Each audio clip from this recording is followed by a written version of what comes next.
Once again, please call your attention to the television monitors.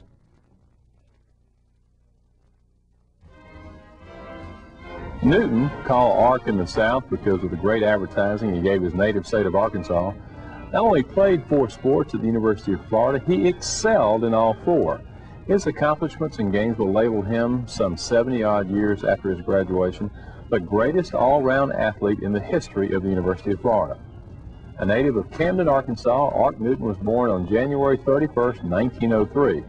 The son of the late Robert and Cornelia Newton, he graduated from Camden High School and went to the Hendrix College in Conway, Arkansas, before coming to the University of Florida. In the 2 years prior to his high school graduation, Newton worked during the summers in the Arkansas oil fields as a derrick man and truck driver. He spent his first year of college at the Hendrix College, made the baseball, basketball, football, and track teams, and was named the school's best all-round athlete.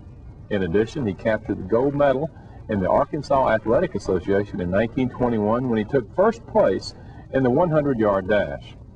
From there, Ark worked in the government service on the Mississippi River between Vicksburg and Natchez. He served as a foreman for a group of laborers building mattresses in connection with levee construction. In a letter written on May 15, 1966 to Arthur Cobb of the Pensacola News-Journal for a book Cobb was writing entitled Go Gators, Ark said that his being at Florida was more or less an accident. Several of the men working with Newton at that time, including a cousin, David White, were graduates of Florida, and their praise of the school convinced Ark to take a trip to Gainesville.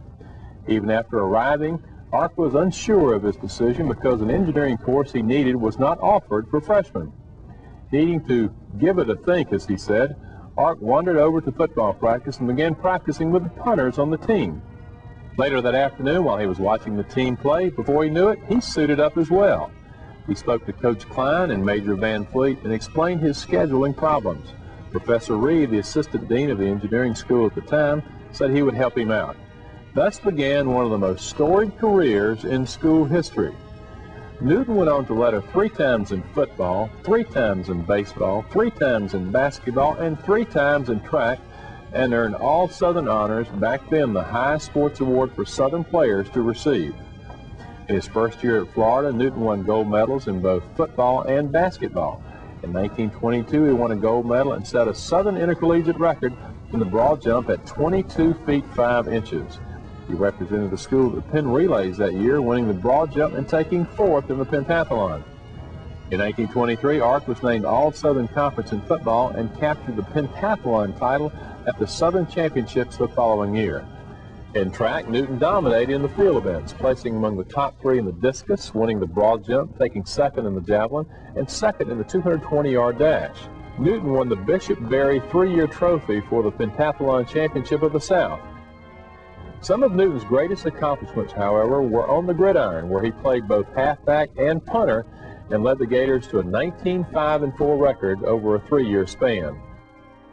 One of his greatest feats was a 92-yard punt in 1923 versus Mississippi State. The kick would be the longest in the history of the University of Florida, surpassing the modern-day record of 82 yards set in 1958 by Bobby Joe Green.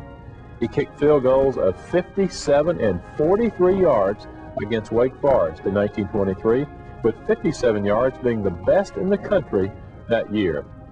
Against Alabama in 1922, in one of the games he said he enjoyed most in his career, he launched a kick 79 yards from scrimmage. In a 14-7 loss to Army in 1924, he intercepted a pass and ran 95 yards for a touchdown on an injured ankle. In his final game with Florida against Tulane in 1924, Newton was credited with 13 punts for an average of 58 yards. Following 2 years of professional football, Newton returned home to Arkansas. He worked in several different capacities over the following decades: as a salesman, a manufacturer's representative, the owner of his own business, and as a manager of a bottling company. He died on January 24, 1974.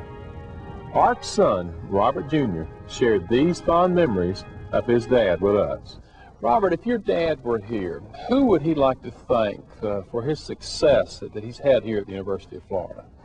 Well, Dad had made a reputation for himself as a football player Camden High School in Camden, Arkansas, where he grew up, and then attending Hendrix College, a small church-related liberal arts college in Conway, Arkansas.